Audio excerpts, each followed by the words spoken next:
Jackson. From all the way from Boise, Idaho, Melissa is a high-performance coach, a motivational speaker, entrepreneur, high-profit entrepreneur podcast, a 10Xer, and a friend of Growth Stack Drive. Melissa, thanks for joining us this morning. Thanks so much for having me on here. I'm really excited. This is going to be great. Hey, take a minute and tell our audience a little bit about who you are, where you're at. Obviously, I said you're in Boise, Idaho, and a little bit about what you do. Kind of dive into a little bit about what you do right now. Yeah, absolutely. So I am from Boise, Idaho, born and raised. And what I am is a high performance coach that focuses on habit implementation and systems to help people with getting to the highest and best of their potential. And it's something that I really try to lead by example on. You know, from my background, I've been blessed with a lot of adversity. And I know personally the importance of overcoming adversity, mindset control, as well as habit implementation, and how it's made my life completely unrecognizable over the past year alone. I love it. Talk to me a little bit about, I know we talked off air a little bit about the habit implementation. I think I said it right. The systems. Talk to me, because this is one thing. So Nate May is our Growth Stack Drive MC. Worked for John Maxwell forever. I've known Nate for 20 years. He runs our business development. And one of the things Nate says all the time is this. He says there's a lot of people who are talking, but very few people have something to say. So there's coaches now in the world of COVID. There's coaches on every corner.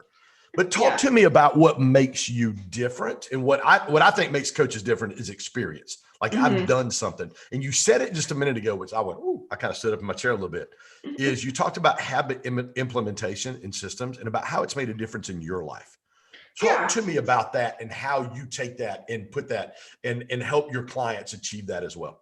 Yeah, and I'm definitely with you. I think that there's so many talkers out there, very few executors, so many people writing books, very few people reading the books and actually implementing them. And sometimes authors that aren't even implementing the crap that they write. So I try as much as I possibly can to lead by example. I'm not perfect. I fuck up all the time. I fall off the wagon, get ran over by the wagon's on fire. Like everyone has that happen. But I think what's different about this habit implementation and why I focus so much on that is because I've been blessed with a lot of adversity, and this habit implementation was the only way that I changed my life. So in 2015, I just quit my final friggin' night job. I'd worked up to 4 jobs to put myself through college, self-educated from the age 9 up, grinded my face into the friggin' pavement trying to make something out of myself, and finally built my first business enough that I could quit the last night job. Bad news, literally in January 2015, I couldn't remember how to get home. My right hand turned into a claw. My right foot was basically turning into a friggin' pirate stub where I could barely walk on it. And the reason being is because I had a condition and have a condition called Chiari malformation, which is where your brain physically does not fit into your skull. So every single time my heart beats, my brain's literally beating into my skull. Every single friggin' time. And for 2 years, I fought for my life. For 2 years, I was getting brain surgery, back-to-back spinal fluid leak surgeries, trying to avoid from getting my brain cauterized or potentially the back part of it removed. And I rebuilt all of that from being bedridden consistently all of the time by doing habit implementation. It was the only way that I could make something out of nothing. So talk to me about that progress and about that process, because I love purpose is always birthed in pain. Yeah. And so you walk through. I really didn't even realize your story was that in depth. I'm sitting over here like, wow, that's unbelievable. Talk to me about that process, Melissa. You work, and again, this is if there is an American dream, an American story, you just said it. Like you walked through, built your second business, or as my good friend Anthony Truck says, you work your 9 to 5, or you work your 5 to 9 until your 5 to 9 can pay and you can quit your 9 to 5. And you did that. And then all of a sudden you discover you have this condition. Talk to me about that process. Like you're there and then it gets stripped away from you. Talk about what you felt like, not even the implementation, the habits, the systems, but just the depths of your despair of what the heck just happened to me. Yeah, I was pissed. Like literally, I was so pissed. I felt so jaded. I was like, dude, this is bullshit. I'm like, I've worked from the ground up, self-educated from the age 9 up, studying a GED book that was 6 years old, trying to educate myself so I could actually make it into college.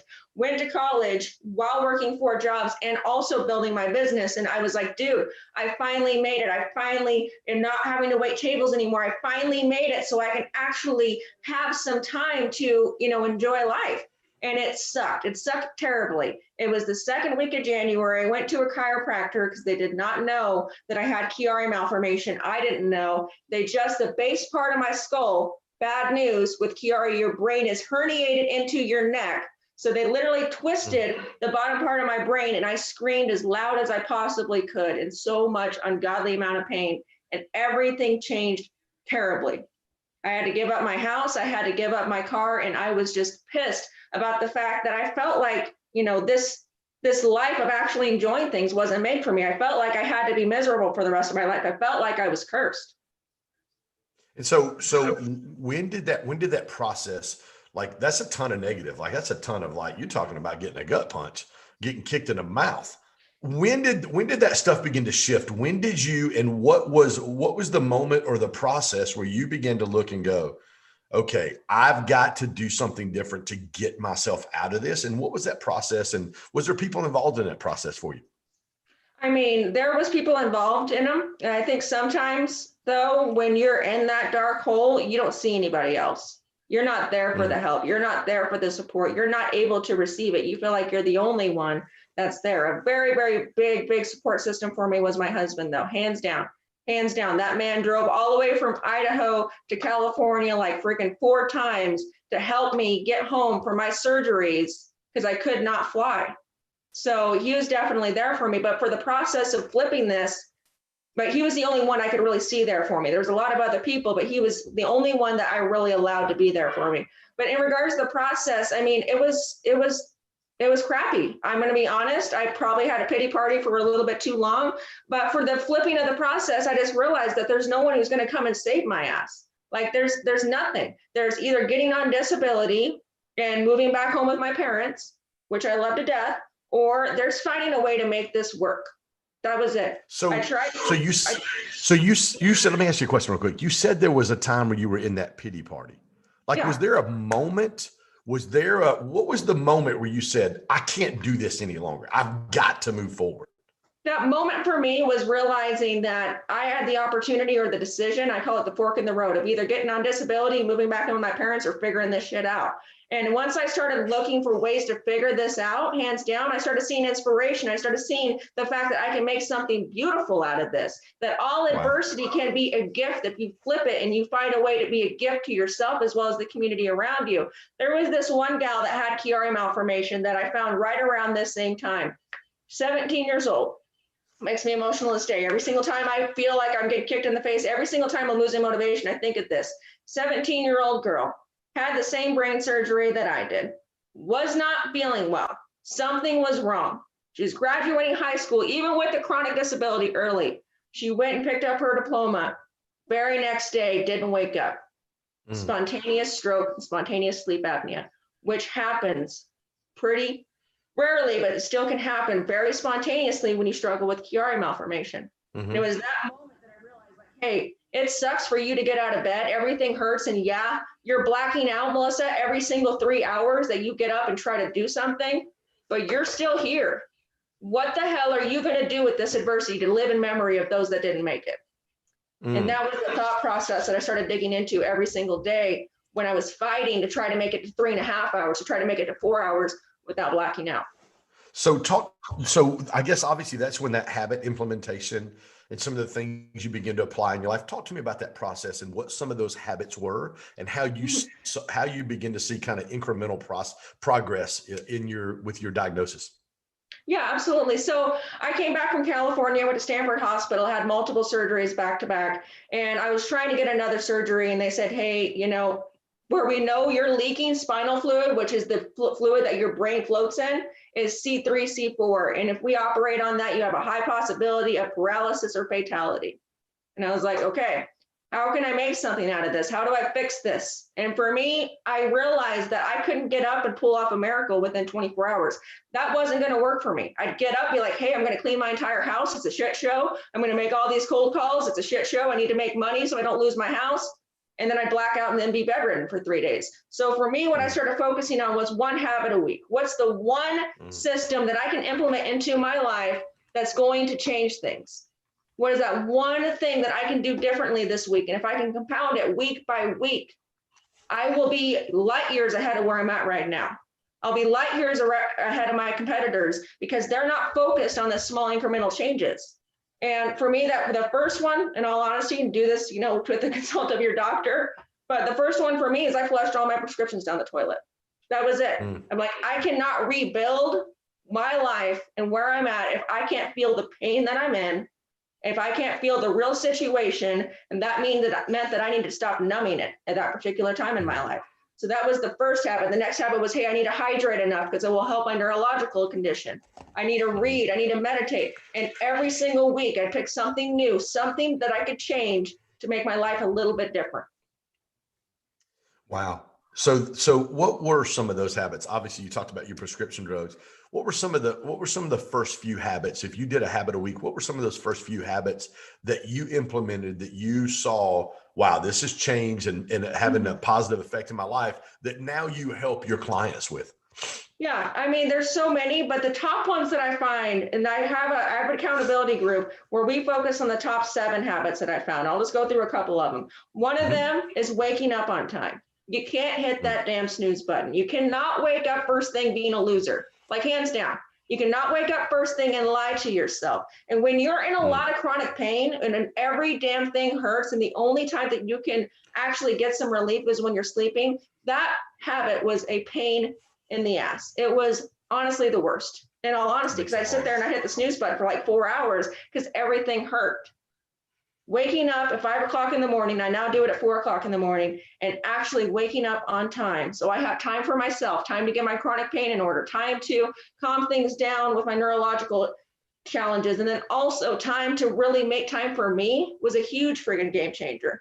Writing down my wins at night was a huge game changer that I focus on every single day, because success breeds success. And if I can look at some of my wins, even if they were just brushing my teeth when I was bedridden, even if it's just getting my shoes on, I don't know what the hell it was, but sometimes those small wins were the only thing keeping me going.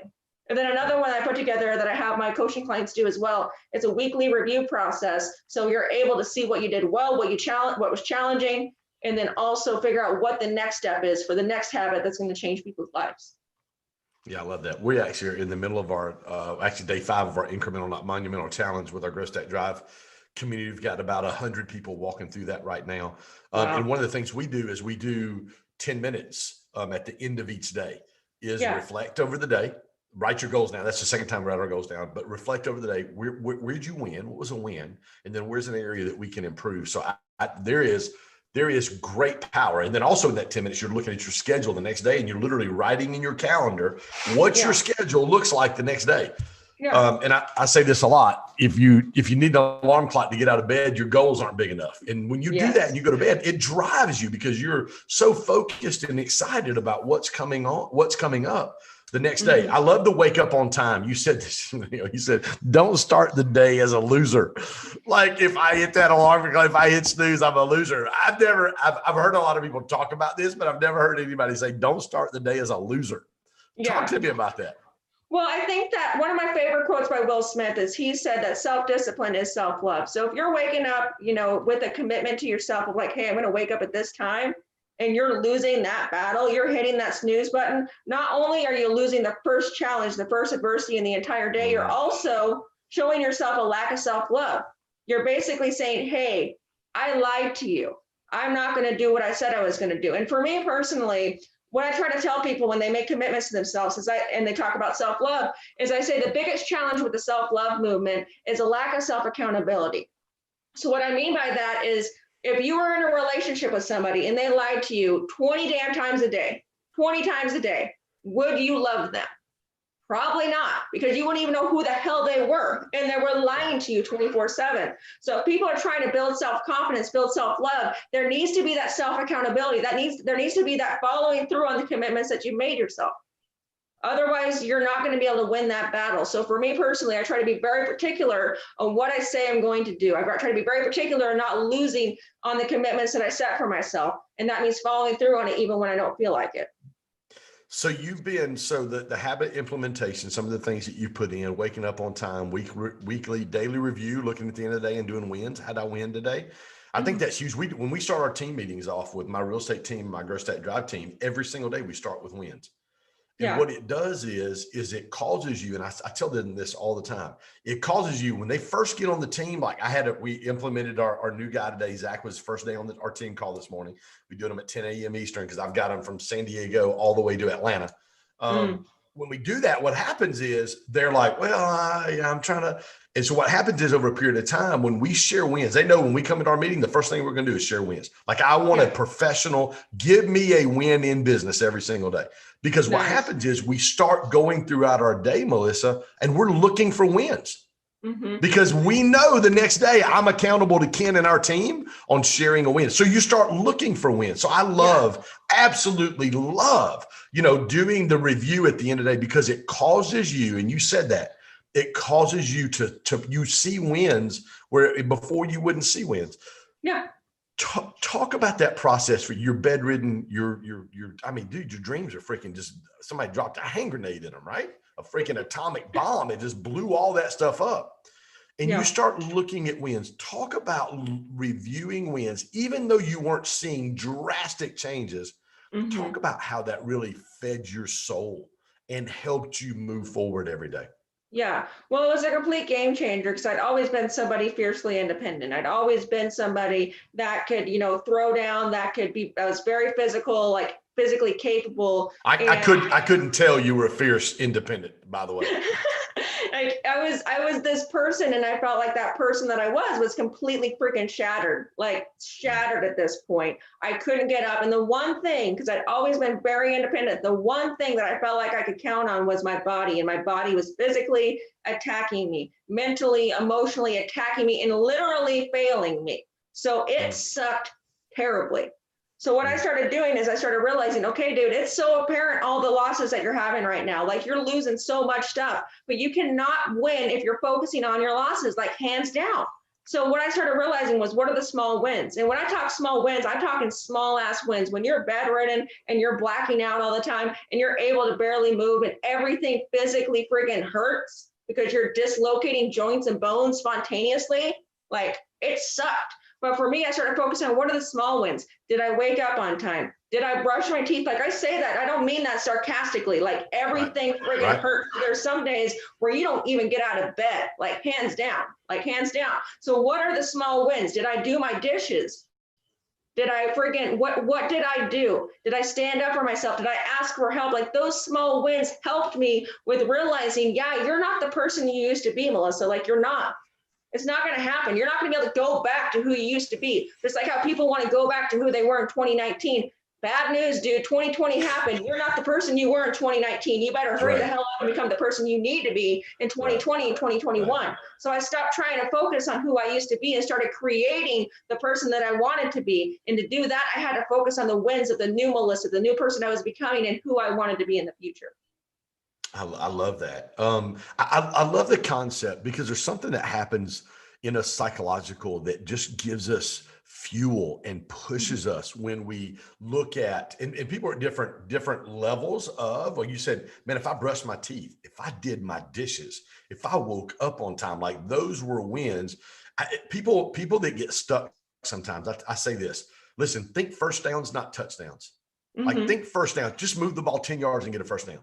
Yeah. And then you got 4 plays, just move it 10 more yards and get a first down. You don't have to throw an 80-yard Hail Mary bomb and try to score.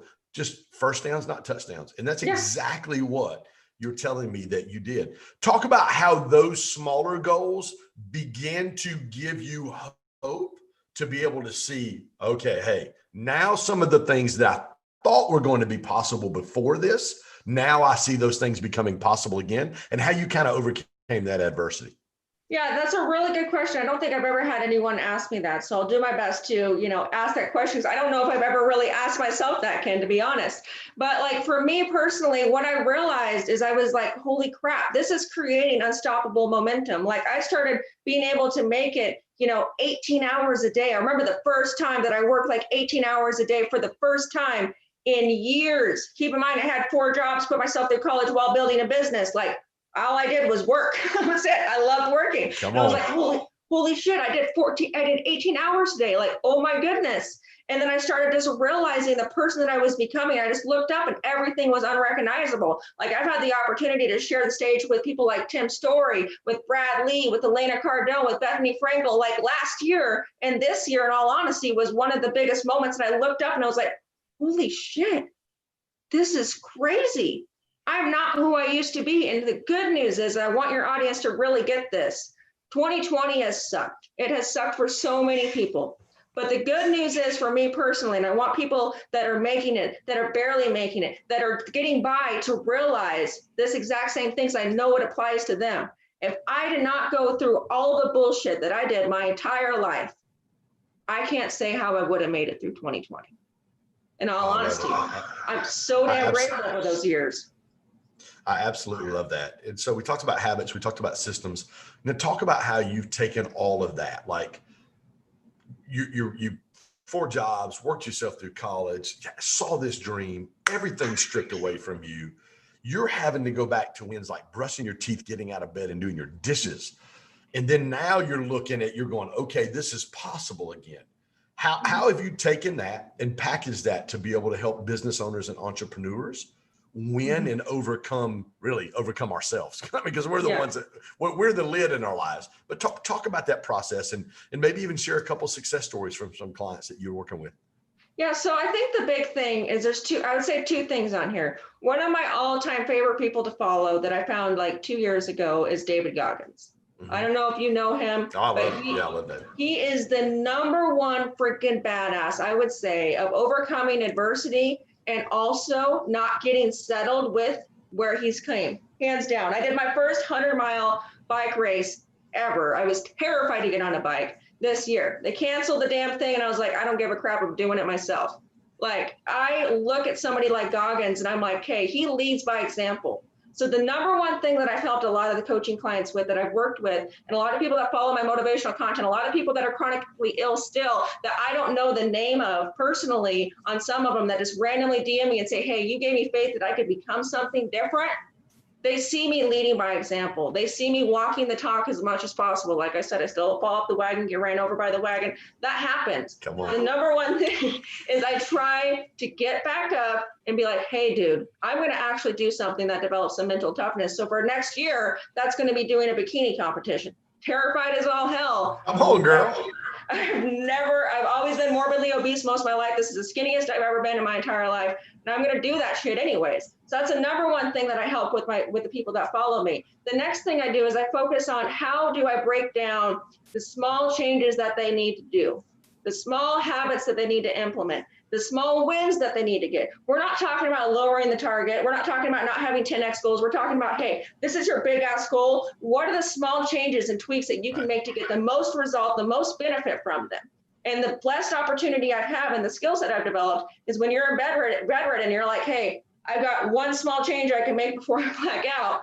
What's that small tweak I can make? You see systems very well. You see patterns very well. You see, how do I get the most result from the smallest action that I can possibly take? Doesn't mean don't take action. It means what's the small tweak correction I can make to get the most benefit out of it so I can do 10 times more. Awesome. Give me a couple of stories. Give me a couple of testimonies of clients you're working with and how you've helped them, how you've taken really your story and what you've went through, the habits, the adversity, the systems, and how you've helped them win. Yeah, I've helped people with overcoming addiction. I've helped people with finding ways to get over chronic pain. I've helped people with pushing their potential to the next level and growing their business. I helped one person increase their income $120,000 within 2 months. I've helped people heal their relationships with their spouses. I've helped people find ways that they can push through chronic illness or a massive adversity within themselves or around themselves or their families, so they don't let that hold them back. And I would say the biggest thing, and I don't like to, talk about myself too much on that. The biggest thing for me is the impact that they're having on their lives, as well as the impact that they're having on other people's lives. This is a butterfly effect. And what humbles me the most is when I see people that are overcoming massive adversity, that are having this huge impact on other people, that ripple effect in the lives that they're impacting as well. I love that. You said something just a minute ago that I want to touch on in our last couple minutes is you said, I signed up to do a 100-mile bike race. They canceled the race. I did it anyway. I'm sitting here thinking, damn, I don't know that I would do that. Like talk to me about the process in your mind. Like, what were you thinking when you heard the news of, I'm working for this goal, they've canceled it, and now I'm going to go ride this 100 miles? Yeah. For me personally, I'll go in a little bit further back.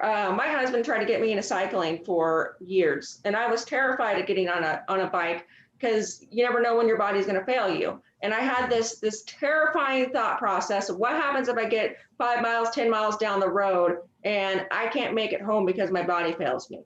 I was terrified of that. So same thing for training for that cycling race. Like, we had to do small changes. We had to do a full training routine to get up there. And I went from May of this year being the first time that I got on a bike 4 years, because I was also hit by a truck when I was on a bike and broke my collarbone. So there was that fear as well.